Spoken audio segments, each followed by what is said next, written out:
নবীজি বলেন, ও মানুষেরা, ইয়া আইয়ুহান নাস আদ আযাল্লাকুম শাহরুন আযীম, ও মানুষেরা, তোমাদের মধ্যে এমন একটা মাস আসতেছে, শাহরুন মুবারাকুন, যেই মাসটা হলো বড় বরকতি মাস, যেই মাসটা হলো অত্যন্ত দামি মাস।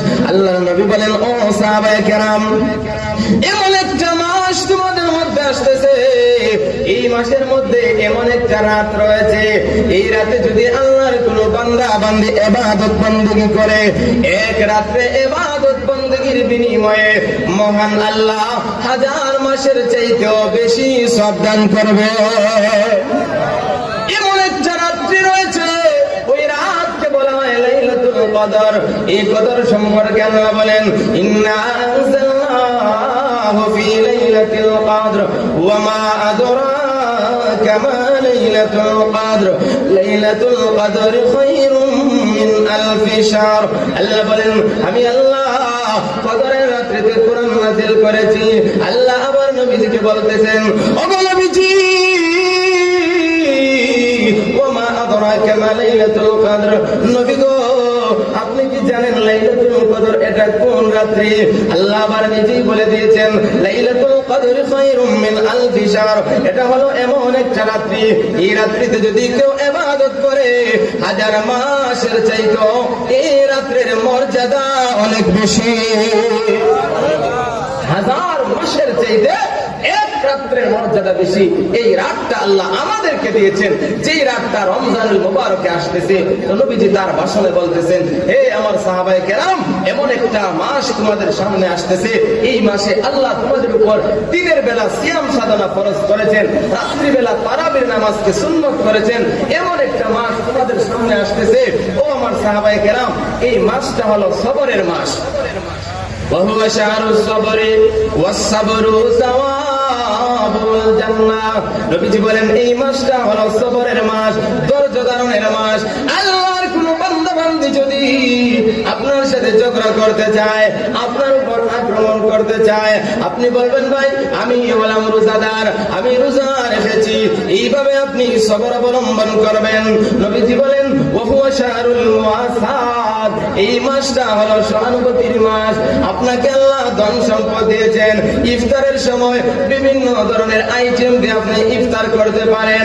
আল্লাহ আপনাকে ধন সম্পদ দিয়েছেন, সেহরির সময় বিভিন্ন আইটেমের সেহরি খাইতে পারেন।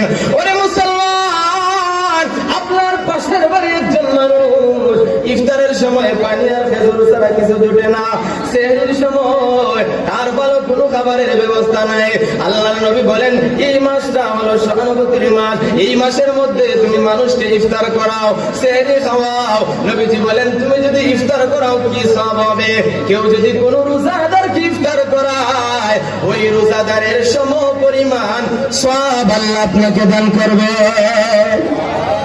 কিন্তু আপনার সওয়াব থেকে একটু সওয়াবও কমবে না, রোজাদারের সওয়াব থেকে বিন্দু পরিমাণ সওয়াবও কমবে না। আমাদের সমাজে অনেক মানুষ আছে, ইফতারের দাওয়াত দিলে যাইতে চায় না, বলে আমি যদি অমুকের বাড়ি গিয়ে ইফতার করি আমার সব রোজা চলে যাবে। না না, আল্লাহর কাছে সওয়াবের কোনো অভাব নাই। আল্লাহ আপনার রোজার সমপরিমাণ সওয়াব দিবেন কথা ঠিক, তবে আপনার সওয়াব থেকে বিন্দু পরিমাণও নিবে না। কথা বলেন ঠিক কিনা? এই ইফতার করানোর কি পরিমাণ সওয়াব? নবীজি বলেন, কেউ যদি কোন রোজাদারকে ইফতার করায়, তাহলে এটা তার গুনাহ মাফির কারণ হবে, তার নাজাতের পথ হবে। সাহাবায়ে কেরাম নবীজির কাছে প্রশ্ন করেন, ইয়া রাসূলুল্লাহ, ইয়া হাবিবাল্লাহ, ওগো নবীজি, আমাদের তো এমন কোন সামর্থ্য নাই, আমরা রোজাদারকে পেট ভরে আহার করাইব, পেট ভর্তি করে আমরা ইফতার করাইব। নবীজি বলেন, ও সাহাবায়ে কেরাম শুনো, কেউ যদি কোন রোজাদারকে এক গ্লাস পানি দ্বারা, একটা খেজুর দ্বারা অথবা এক গ্লাস দুধ দ্বারা ইফতার করায়, তাকেও মহান আল্লাহ এর সমপরিমাণ সওয়াব দান করবেন।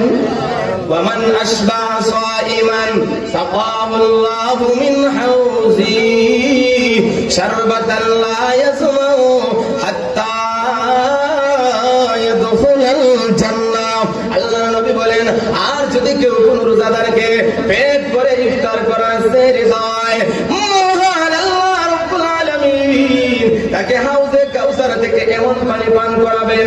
ওই পানি যখন বান্দা পান করবে, ওই পানি পান করার কারণে বেহেশতে যাওয়ার আগ পর্যন্ত ওই বান্দার কোনোদিন পিপাসা লাগবে না। কেমন পানি আল্লাহ পান করাইবেন? এই পানি পান করার পরে বেহেশতে যাওয়ার আগ পর্যন্ত